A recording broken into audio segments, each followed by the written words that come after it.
नमस्कार दोस्तों, target with PS Parihar channel में आपका स्वागत है। आज की इस वीडियो में 3 प्रमुख सूचनाएं हैं। एक सूचना है UP triple SC PET common cut off की, जिसकी चर्चा मेरे द्वारा लगातार की जा रही है। और दूसरी सूचना है टीजीटी पीजीटी की नई भर्ती की बात करेंगे और RO ARO PCS court update को लेकर के, रिवाइज रिजल्ट आदि को लेकर के आज क्या हुआ। आज कोर्ट में चूंकि सुनवाई भी थी, तो सबसे पहले बात कर लेते हैं UP triple SC PET common cut off की। यूपी ट्रिपल एससी पीईटी का मुद्दा मेरे चैनल के द्वारा लगातार उठाया जा रहा है और अच्छी बात यह है कि मेरे हर वीडियो को शासन प्रशासन और जो आयोग है वो उसको संज्ञान में ले रहे हैं। आपने असिस्टेंट प्रोफेसर भर्ती को देखा, आप अन्य भर्तियों में भी देखा होगा और मैंने बहुत सारे वीडियोस बनाए पेट को लेकर के। ये मोनू पांडे हैं, ये लोग यूपी ट्रिपल एससी गए थे, वहां पर भी ये ज्ञापन दिया था। ये यूपी ट्रिपल एससी की मोहर थी उत्तर प्रदेश अधीनस्थ सेवा चयन आयोग 22 तारीख। और इसी क्रम में बहुत सारे जो विद्यार्थी हैं उन्होंने प्रयागराज के आसपास के जितने भी विधायक हैं, सांसद हैं, उनसे पत्र भी लिखवाया था। इसको लेकर के भी मैंने वीडियो बनाए थे और आप लोगों को मैंने वीडियो दिखाया भी था, जिसमें हर्षवर्धन वाजपेयी, बिजमा यादव, पुष्पेंद्र सरोज, बहुत सारे विधायकों ने पत्र लिखा था पीटी कॉमन कट ऑफ को लेकर के। और इसी के संबंध में यूपी ट्रिपल एससी ने जवाब दिया शासन को। कोई चीज होती है या नहीं होती है, लेकिन बस बात यह कि इसको शासन ने संज्ञान में लिया। और जो सांसदों ने, विधायकों ने जो पत्र लिखा और मेरे चैनल के द्वारा जो लगातार वीडियो बनाए, और उसी क्रम में ये देखिए, ये उत्तर प्रदेश अधीनस्थ सेवा चयन आयोग, ये देखिए कि उप सचिव के द्वारा ये पत्र भेजा गया है अपर मुख्य सचिव कार्मिक विभाग उत्तर प्रदेश शासन को, और डेट पड़ी हुई है इसमें 8 जनवरी। ये देखिए यहाँ पर आपको ये दिख भी रहा होगा और नीचे यहाँ पर लिखा हुआ है अपर मुख्य सचिव कार्मिक विभाग उत्तर प्रदेश शासन, लिखा कार्मिक विभाग में पत्र संख्या के संदर्भ में तथा कथित कॉमन कट ऑफ। ये देखिए जो कॉमन कट ऑफ लागू किए जाने की जो बात की जा रही है, इसके संबंध में उठाई जा रही मांगों के विषय में स्पष्टीकरण। उपरोक्त विषय के संदर्भ में अवगत कराना है कि कार्मिक विभाग उत्तर प्रदेश शासन के पत्रांक संख्या, ये लिखा हुआ है 2 जनवरी द्वारा आयोग से पीईटी में तथा कथित कॉमन कट ऑफ लागू किए जाने के संबंध में उठाई जा रही मांगों पर स्पष्टीकरण मांगा गया था। उक्त पत्र के क्रम में आयोग द्वारा निम्नलिखित तथ्यात्मक स्थिति अवगत कराई जा रही है। तो जो कॉमन कट ऑफ का मतलब है सभी भर्तियों के लिए एक कट ऑफ, जैसे मतलब 70 के ऊपर परसेंटाइल है या 50 अंक से ज्यादा के जितने भी विद्यार्थी हैं कट ऑफ घोषित कर दिया, और इससे ऊपर जितने भी विद्यार्थी हैं वो सारे विद्यार्थी यूपी ट्रिपल एससी पीटी की भर्तियों में बैठने के योग्य हो जाएंगे। ये एक विद्यार्थियों की मांग थी कि एक ऐसा कट ऑफ बनाया जाए। और लिखा है आगे कि प्रारंभिक अर्हता परीक्षा का आयोजन आयोग द्वारा पूर्व निर्धारित नियमों, शर्तों, विज्ञापित परीक्षा योग्यता के अनुसार किया जाता है। यानी कि पहले से ही जो चीजें होती हैं पीटी के बारे में वो बता दी जाती हैं, पहले ये बताया नहीं गया था। यह परीक्षा पूर्णतः समान रूप से समस्त अभ्यर्थियों के लिए आयोजित की गई थी। परीक्षा की प्रकृति, पाठ्यक्रम, प्रश्न पत्र, समयावधि, मूल्यांकन पद्धति सभी अभ्यर्थियों के लिए एक समान रही। आप लोगों को स्पष्ट नहीं दिखाई दे रहा होगा, लेकिन आप सुनिए उसको गौर से। मूल्यांकन पद्धति सभी विद्यार्थियों के लिए एक समान रही है। किसी भी वर्ग अभ्यर्थियों को कोई विशेष छूट अथवा अतिरिक्त अवसर प्रदान नहीं किया गया है।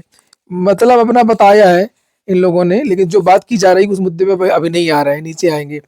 लिखा पीईटी परीक्षा प्रारंभिक अर्हता परीक्षा है, जिसका उद्देश्य आगामी मुख्य चयन परीक्षाओं के लिए पात्र अभ्यर्थियों का निर्धारण करना है। तो उसमें कॉमन कट ऑफ से क्या समस्या है, चाहे वो अर्हता वाली हो या कुछ भी हो। इस परीक्षा से संबंधित न्यूनतम अर्हता या कट ऑफ निर्धारण की प्रक्रिया, नियम, शर्तें विज्ञापन के माध्यम से पूर्व से स्पष्ट व निर्धारित व सार्वजनिक थी कि मतलब 15 गुना विद्यार्थियों को बुलाया जाएगा इस तरीके से करके पहले ही। तो ये कभी किसी भर्ती में 18 गुना, किसी भर्ती में 22 गुना, किसी में 60 गुना, किसी में 45 गुना, फिर ये लोग कैसे करते रहते हैं, खुद सोचिए ना, अगर इतना मानते होते तो। अतः परीक्षा उपरांत किसी भी प्रकार से कॉमन कट ऑफ अथवा अतिरिक्त व्यवस्था लागू किया जाना ना तो प्रचलित नियमों के अंतर्गत संभव है और ना ही परीक्षा की पारदर्शिता और निष्पक्षता के सिद्धांतों के अनुरूप। क्यों, उसमें क्या दिक्कत है, कौन से ऐसे नियम है जो रोक रहे हैं। इस प्रकार की मांगों को स्वीकार किए जाने से आयोग की स्थापित चयन प्रक्रिया प्रभावित होने के साथ साथ भविष्य में अनावश्यक प्रशासनिक और विधिक, अब समझ जाइए ये है मेन मामला, और कोई मामला नहीं है। ये असल में उत्तर प्रदेश अधीनस्थ सेवा चयन आयोग क्या है कि वो ज्यादा लफड़े में नहीं पड़ना चाहता। जिस एक भर्ती आई थी जूनियर असिस्टेंट 2016, और एक पुरानी भर्ती थी लोअर की भी 16 की, उसमें बहुत सारे पद थे अलग अलग प्रकार के। लोअर की भी एक भर्ती थी और उसमें इतने ज्यादा पद थे कि वरीयता किस तरीके से भरवाया जाए और किस तरीके से क्या किया जाए, वो रिजल्ट बनाने में यूपी ट्रिपल एससी को बहुत समय लग गया। और यूपी ट्रिपल एससी के पास उतने सक्षम अधिकारी नहीं है, या वो कुछ करना नहीं चाहता है बहुत ज़्यादा कि किस तरीके से हम प्रेफरेंस चार्ट भरवाएंगे, किसका उसमें विशेष योग्यता वाले विद्यार्थी होंगे तो उनको कैसे करेंगे। ये बहुत सारी चीजें मतलब यूपी ट्रिपल एससी होती हैं, तो वो करना नहीं चाहता है। वो अपनी कमी छुपाने के लिए वो सीधा सीधा है कि जितने पद होंगे 15 गुना, 20 गुना, 22 गुना विद्यार्थियों को बुला के परीक्षा कराओ और रिजल्ट दो, चाहे 100 पद हो, 50 पद हो। लेकिन ऐसी बहुत सारी भर्तियां होती हैं जिसमें स्क्रीनिंग टेस्ट भी होते हैं और अलग अलग प्रकार के पद होते हैं, CGL, CHS। और रही बात कॉमन कट ऑफ की, तो ऐसा तो राजस्थान की एक भर्ती है CET, वहां पर भी होता है कि निश्चित कट ऑफ होता है। तो मतलब ये कि सोचे, कुछ सुधार करे, जिससे ज्यादा से ज्यादा विद्यार्थियों को परीक्षा देने का मौका मिले।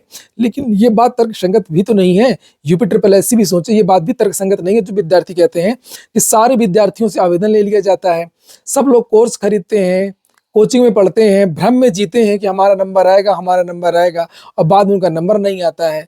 कोर्स वालों की चांदी हो जाती है, मकान मालिक की चांदी हो जाती है, और अन्य लोगों की चांदी रहती है, बुक सेलर वगैरह की, और विद्यार्थी ठगा जाता है। एक ये स्कैम है, एक तरीके से बहुत बड़ा घोटाला है एक तरीके।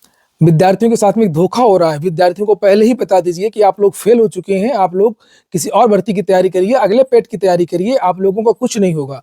कॉमन कट ऑफ से कम ये बात तो निश्चित हो जाएगी कि ये फेल हैं, ये पास हैं पहले ही साल। और पीटी में तो हर विद्यार्थी को लगता है कि हम पास हैं, पता नहीं हमारा किस भर्ती में नंबर आ जाए। तो ये स्कैम है, ये ट्रैप है।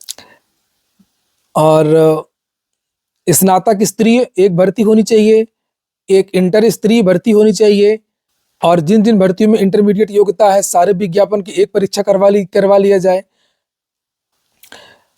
इंटर वालों की एक परीक्षा करा ली जाए, स्नातक वालों की एक परीक्षा करा ली जाए। बात मामला फंस रहा है स्पेशल योग्यता, तो स्पेशल योग्यता वाली जो भर्तियां हैं तो कुछ क्राइटेरिया बना दीजिए, इनको छूट दे दीजिए। खैर कोई बात नहीं है, मतलब शासन प्रशासन में हलचल मची है, चुनावी वर्ष आपने देखा, सभी को छूट दी जा रही है, भर्तियां निरस्त हो रही हैं। आप लोग अपना मांग गांधीवादी तरीके से, जो भी आपके संवैधानिक अधिकार है उस तरीके से रखिए, निश्चित तौर पर कुछ ना कुछ होगा। और पहली बात तो आप लोग वीडियो नहीं शेयर करते, ये भी एक बड़ा कारण है कि आपकी जो मांग है ये यूपी ट्रिपल एससी वाली पूरी नहीं होती है। UP triple SC exam calendar जारी नहीं करता है, इसमें इनको कौन सी नियमावली की दिक्कत है। यूपी ट्रिपल एससी सभी विद्यार्थियों को अंक पत्र जारी नहीं करता है, इसमें विद्यार्थियों को इसमें यूपी ट्रिपल एससी की नियमावली कौन सी मना कर रही। चलिए छोड़िए।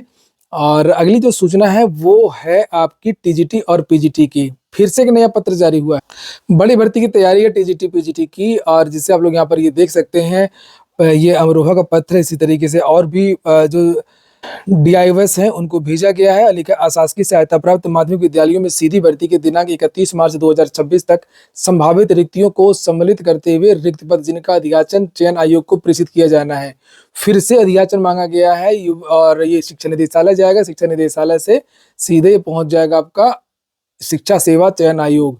और बात हो रही है टीजीटी पीजीटी भर्ती, और उसका प्रारूप नीचे दिया गया है। ये देखिए नीचे लिखा टीजीटी पीजीटी, और ये देखिए प्राइमरी के भी जो विद्यालय जुड़े हुए हैं उसका भी विवरण मांगा गया है। ये देखिए विद्यालय के यदि प्राइमरी अनुभाग अनुदानित संलग्न है तो प्रारूप पर 1 से 5 कुछ ऐसे एरिड विद्यालय होते हैं जहां पर 1 से लेकर के 12 तक की कक्षाएं चलती हैं।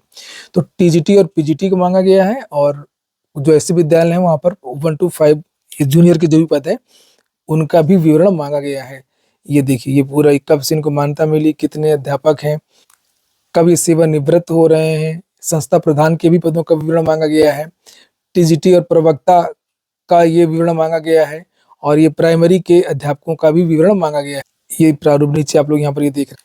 और इसमें कब तक का जानते हैं, ये बहुत तेजी से ये देखिए लिखा हुआ है, इसमें पढ़ लीजिए एक बार अच्छे तरीके से कि शिक्षा निदेशक उत्तर प्रदेश लखनऊ द्वारा दिनांक 7 जनवरी 2026 को आयोजित वीडियो कॉन्फ्रेंसिंग में अशासकीय सहायता प्राप्त माध्यमिक विद्यालयों में सीधी भर्ती के 31 मार्च 2026 तक की संभावित रिक्तियों को सम्मिलित करते हुए रिक्त पद जिनका अधियाचन चयन आयोग को प्रेषित किए जाने की सूचना उपलब्ध कराने के निर्देश दिए।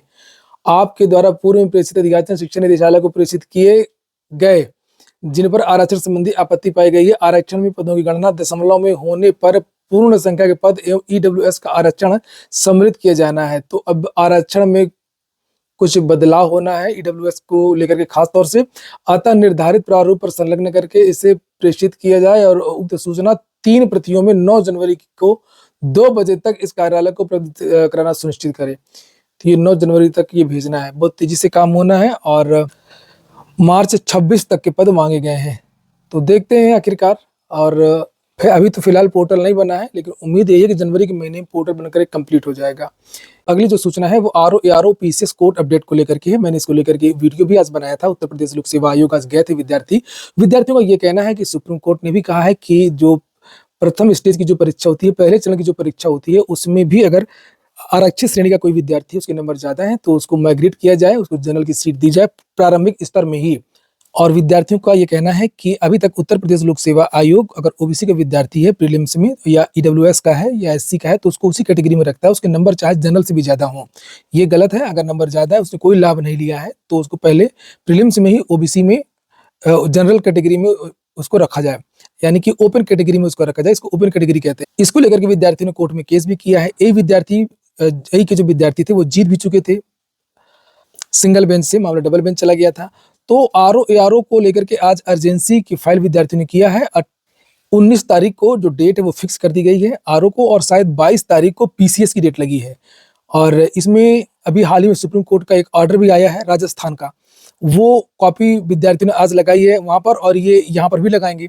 जो इनका मामला इलाहाबाद हाईकोर्ट में चल रहा है, सुप्रीम कोर्ट ने भी चूंकि कह दिया है कि पहले चरण में भी ये विद्यार्थी जिनके नंबर ज्यादा हैं तो उनको ओपन कैटेगरी की जो सीटें हैं उसमें क्वालिफाई कराया जाए। तो रिजल्ट रिवाइज को लेकर के ये 2 बड़ी याचिकाएं हैं, इनको आप लोग ध्यान में रखिए। 19 तारीख को सुनवाई होगी और 22 तारीख को सुनवाई होगी। देखते हैं क्या होता है। ये हो गया आज का वीडियो आपको अच्छा लगा हो, कि काम का हो तो लाइक अवश्य कर दें। जिन छात्रों ने चैनल को सब्सक्राइब न किया हो सब्सक्राइब कर लें। पूरा वीडियो सुनने के लिए बहुत बहुत धन्यवाद।